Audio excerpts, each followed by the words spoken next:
làm lớn được hay vậy? Lớn rồi. Gì đó, lẹ. Alo Phi, tôi không hiểu rồi và tôi chuyển ra.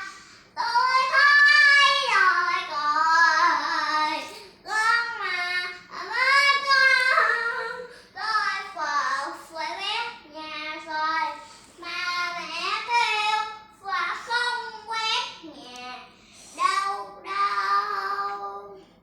mong cũng phải quét nhà thôi mấy được rồi Nha.